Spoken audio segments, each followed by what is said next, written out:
Hello, I'm back for another taste challenge. So no baseball on tonight, unless you call that home run derby baseball, but that exhibition. But I'm not watching that anyway. I figured I said, you know what, I can do another taste challenge, and I'm doing one. I've got Jim Beam. I got two bourbon whiskeys. I've got Jim Beam Kentucky Straight Bourbon. Yes, the world famous Jim Beam. Still got a pretty good amount left in this half size bottle, and I bought this half size bottle for $4.99, and I bought two of them for $4.99. I bought two, and it was $9.98 for a full amount. And when it's gone, it's gone. I guess I won't buy any more Jim Beam. I've had it enough. The legend, the Jim Beam Kentucky Straight Bourbon Whiskey, introduced in 1938, not 1795 like they say. That's when the company was founded, but this actual brand, Jim Beam Kentucky Straight Bourbon Whiskey, was introduced in 1938. That's the truth. It's the world's most popular bourbon. Jack Daniels is the world's most popular whiskey, American whiskey, even though it's a bourbon. All right, but that's another conflict. That's another controversy for another time. Actually, the world's best-selling whiskey of any type is anyone?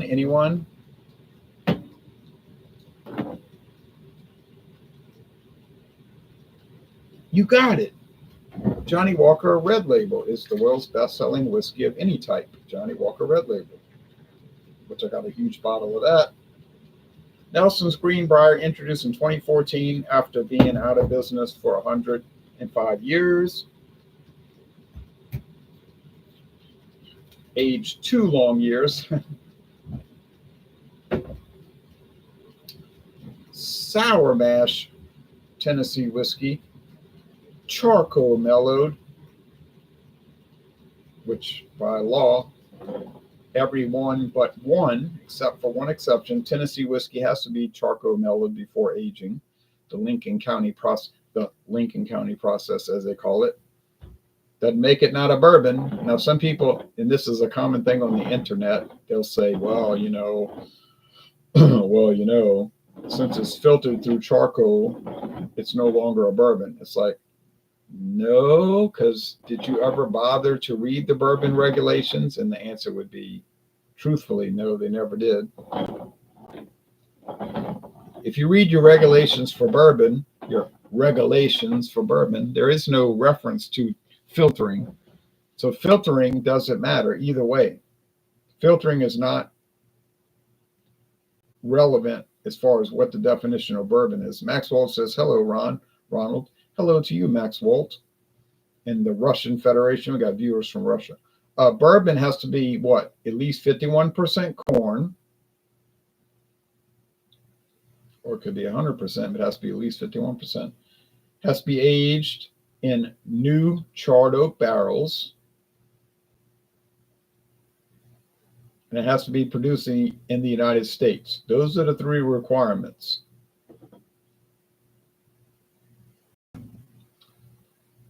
And it cannot have coloring or flavoring added. Unless you want to sell it as bourbon with coloring and flavoring added. All right. But I'm not kidding, actually. Okay, anyway, here we go. I give the advantage to the Nelson's Green Brier because I'm thinking Jim Beam is nice, but how is an 80 proof going to compete against a 91 proof? I'm thinking it can't. But the Dickel did much better than I had expected. But Dickel is strange. It's a strange product with that Flintstone vitamin aroma and flavor, even more so in the flavor. So George Dickel is bizarre in some ways. But I like it.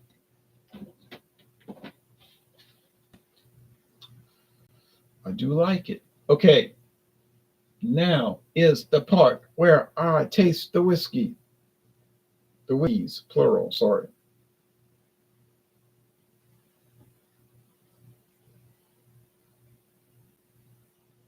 Smells like traditional whiskey, But now I got to remember, Jim Beam has that weird green wood, like the wood wasn't aged all the way and it's still green. And it also has that cellar mold character, like it's a cellar and it's got black mold in it. That does kind of have that.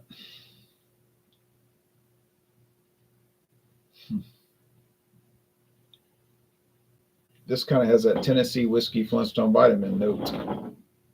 Don't know, but about to find out. Oh, price point. Like I said, Jim Beam, usually you can find it for about $13 before tax. $13.99, $13. You can literally find it $13 some places. Not commonly. I mean, I got it for $9.98 for a full size amount. That's definitely non-common, unusual. Green Brier, Nelson's Green Brier, yeah, $28.99 for a full size bottle. I paid $10. Thank you, Walmart. $10 even plus tax. Craziness, madness. But I found it. Don't know why they had it for that price. I didn't run up to customer service and ask them. I just went up. They scanned it. It rang up $10. I bought it and I ran out of there. I didn't run. I just walked. But I'm being dramatic, But anyway, all right.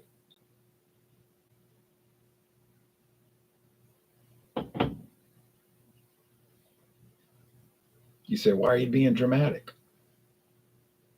Because it's drama time, as they say during the NFL games. Well, wait a minute. Hold the boat. Stop the presses. Jump the rope.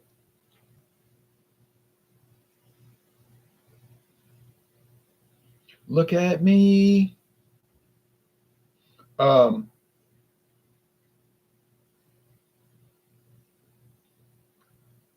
Does have a little minerality to it.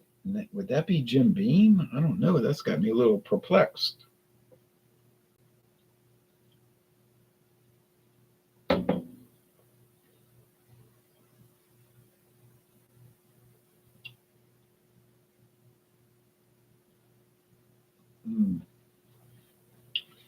That seems stronger. I think it is stronger. 11 proof would make a difference. I think 11 proof would make a difference. Although I have to admit, in the George Dickel, it didn't seem to play much of a factor, which is a little peculiar.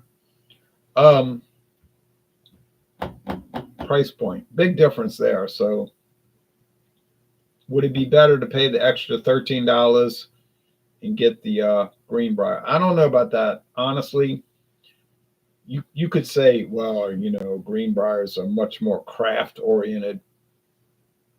It's a much more elevated whiskey than the lowly Jim Beam. I haven't seen Mila Kunis on any Green Brier commercials, but if I'm honest,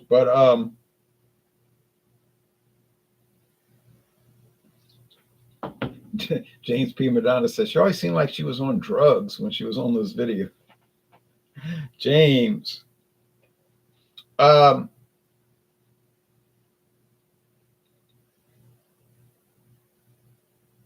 I did find them a little, those commercials were a little strange, but and I never did watch that 70s show. Never watched a single episode. I'm serious about that. Although I do have a first printing of Band on the Run, LP and 8-track, first printing. Do have that. So don't tell me about the 70s. John Mallory says, greetings, Jay. Hello to you, John Mallory. And Dark Side of the Moon, LP, first printing. And Wish You Were Here with the postcards and the original album cover. Thank you very much. I paid a whole 25 cents for it, 1983.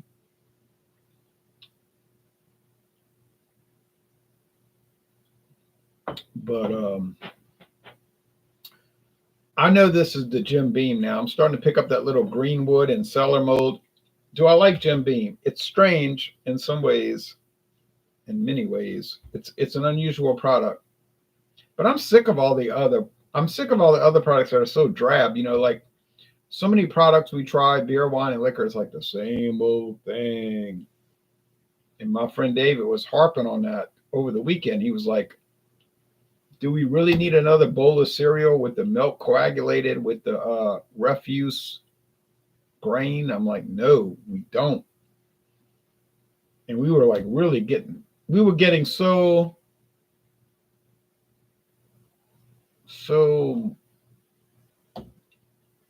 exercised, so enraged, in some ways about it, because we were just getting so down about it.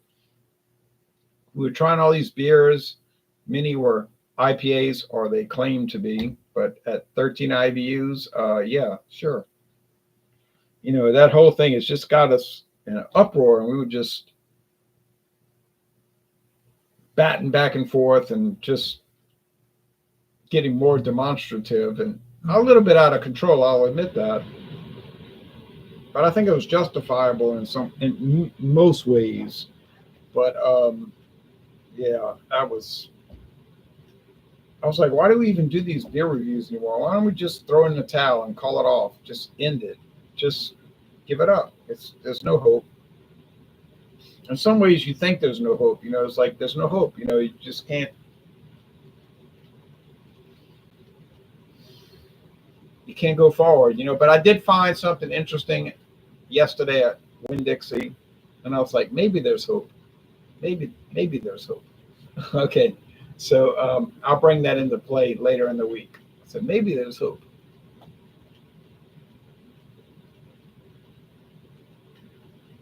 But I doubt it.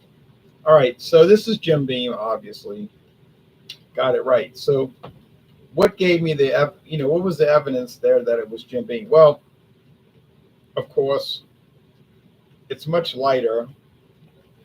The body's lighter, more watery. That there's just less of an alcohol presence. It's only 80 proof. So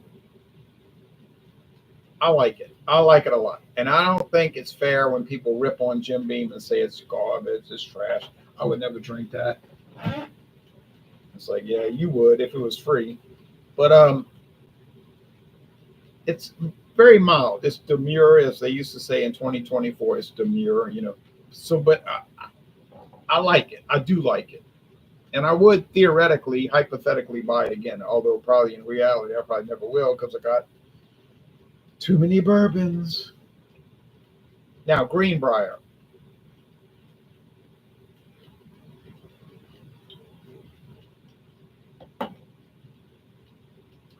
More presence. There's more presence. Well, it's 91 proof.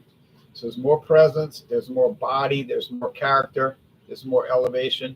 Well, you would expect all these things because it's about $10 to $12 more per bottle. So, of course, fair play. Jim Beam. You say, well, does Jim Beam put out products like that? Yes, they do.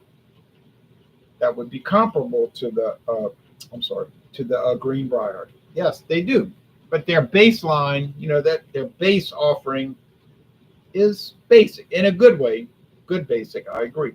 Good basic, but it's basic. It's a little bit basic. But they do put out some elevated products, and they're not going to be $13.99.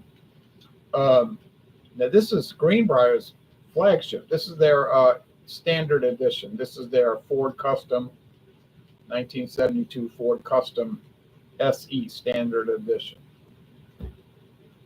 You can get an automatic transmission, but really it actually comes with a 3-speed column shift.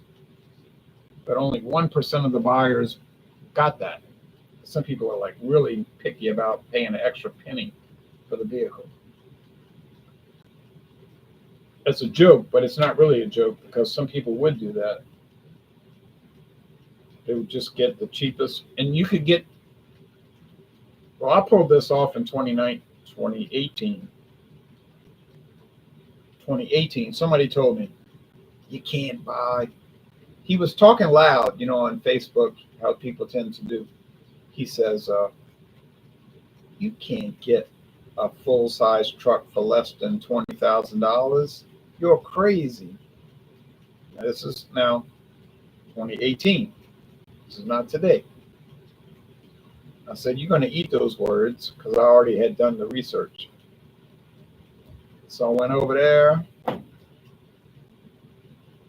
Now, I can't explain this. I don't want to explain. I can't explain. They had a $30,000. It was 30,000 and some hundreds. Ram, 1,500. Beautiful truck. My friend David gave me the thumbs up when I bought it. He's like, this thing is nice. Not the best, just nice. I mean, the best is going to be 90,000. So I said, okay. So I bought it. The price, 19,500 plus tax. True story. 19,500 plus tax. Huge truck, too big. I was driving that thing around. I was like, why would anybody? I said, why would anybody want to have a vehicle this big? You know, I'm what am I hauling? What am I hauling? You know, I'm not hauling anything. I just wanted to experience it. You know, so I paid for the experience. You say like a if you go to Disneyland and you ride on a ride, yeah, basically, yeah. So I'm driving it, you know, and it was like hell of a park. But power was there. It was over 300 horsepower. That was the small engine. But and I put that on Facebook. I said, "Here's what I paid. What's your answer?" No comment. I said, "Yeah, probably blocked me already." But that's the truth. So, but yeah, then only a few years later, because I didn't need it. I was driving it around. I was like, why am I driving this enormous vehicle? You know, which had a good storage area. Can't lie. And good towing capacity and everything. You know, like Ram does and everything. Dodge Ram, although it's technically not Dodge, but then the company told me it technically is Dodge. But anyway, I did trade it in for a Nissan 3 years later, and I actually made money on it.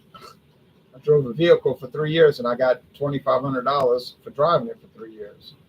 That's a deal. I drive a vehicle for 3 years and get paid $2,500 service charge for driving it. Never paid for a single repair on that vehicle, ever. Never brought it in for service, ever. I think if I still had it now, I never would have paid for anything. So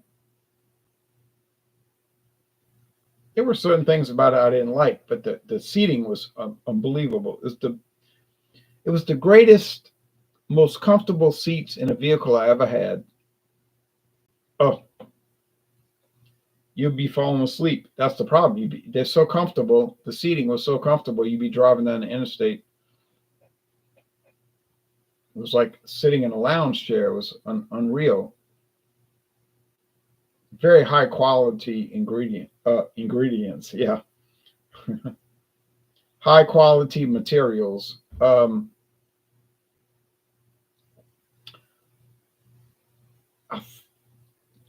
I did think the 1981 Ford Mustang seats were very comfortable. They were gray, just like the Ram. They were gray. I think the Mustang were darker gray, but they were very comfortable. Very comfortable. Oh, and those seats were pristine. It was like, was this car ever driven? Well, obviously it was, but okay.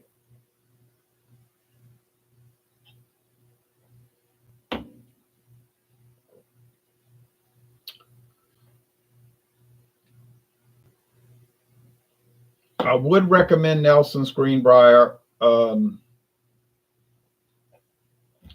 It's a bit of a balancing act because I don't know how you feel about paying. I mean, it is $28.99, but that's not really a lot these days. But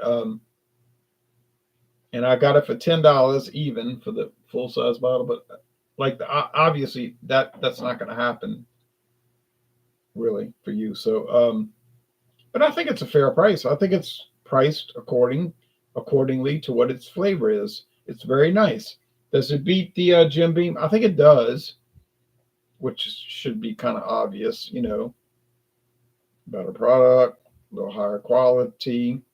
This is sort of a mismatch video. I mean, the video is a bit of a mismatch because I'm taking the base model. That's why the whole truck thing came in. I'm taking the base model Jim Beam and I'm going against,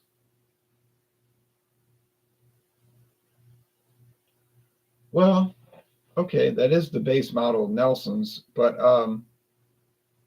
I guess they're slotted a little higher, about $23 higher just to start. Yeah, okay. So yeah, but should you pay the extra? You should pay it if you want to. I don't think you're getting cheated. No, I don't think you're being cheated. I don't think it's a ripoff. I don't think it's any kind of like deceitful dodginess or hustle or anything like that. I just think that the Nelson's Green Brier is a little bit more, if you want to say developed, craft, but it's only 2 years, and the Jim Beam is 4 years, so that does have something to do with it. But I mean, you do have to consider that. I don't think it makes much of an impact here. But yeah,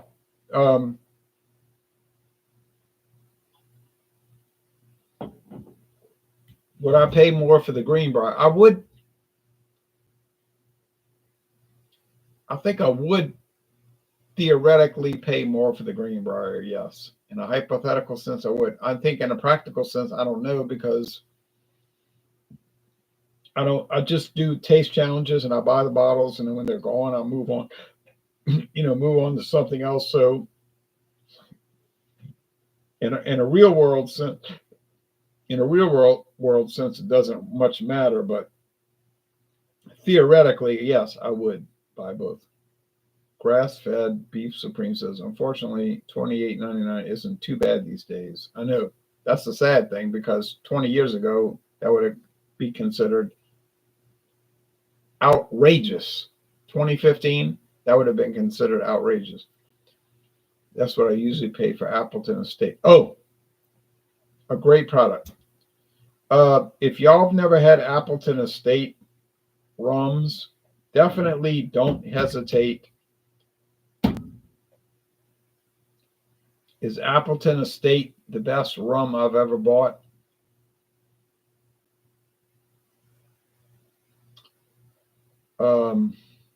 Maybe it is. Maybe it is. And I talked to somebody that went to a distillery tour. He said it was amazing. He was like, we went there. It was like unreal. It was like we couldn't get over it. It was like, it was amazing. So I can believe that. It's been there since the 1700s. What the heck? All right. Well, thanks everybody for watching. Now, what's coming up next? Well, doesn't much matter. I've got so many bourbons, so many. This one, that one. Some are well known, others are obscure to say the least. But yeah, I think it will be interesting. May not solve many problems. Probably won't hurt. So yeah. So get ready for the next week. 7 to 10 days. Yeah, I say 7 to 10 days bourbon taste challenges, and then we'll move on to American blended whiskey.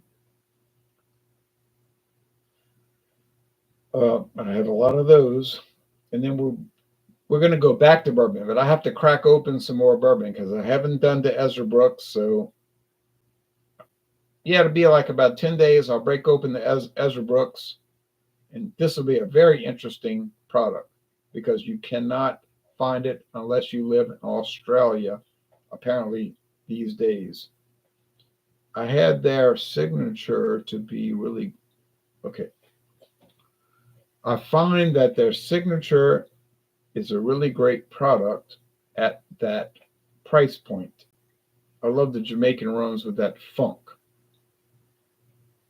Okay, so I don't have a lot of experience with Jamaican rum, so I don't know about that funk, but I do have the Appleton Estate, their flagship, and it's awesome. I love it.